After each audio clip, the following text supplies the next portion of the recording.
Good morning students, I am MRK. Today 10th maths class, chapter 6 trigonometry, example sum பார்த்துக்கிட்டு இருக்கோம்.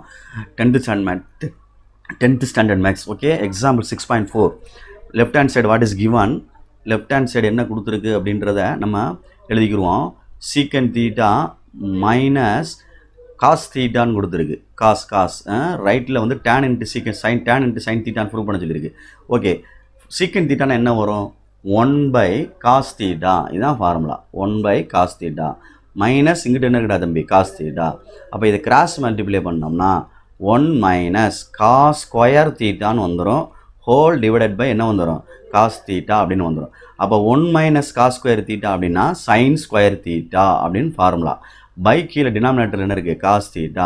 இப்போ நம்ம தனித்தனியாக பிரிச்சுக்கிறோம். இதுக்கு செட் ஆகிற ஆன்சர் செட் ஆகிறக்காண்டி sin ஸ்கொயர் தீட்டா வந்து 2 சைனாக பிரிச்சுக்கிறோம். 2 சைனாக பிரிச்சுக்கிட்டு ஒரு கீழே ஒரு cos theta அப்படி இருக்குது. ஓகே, இப்போ இந்த இது செட்டு இருக்குது பாரு, இந்த sin theta by cos theta, அதுக்கு பதிலாக என்ன எழுதலாம் அப்படின்னா tan theta அப்படின்னு ஃபார்முலா எழுதலாம்.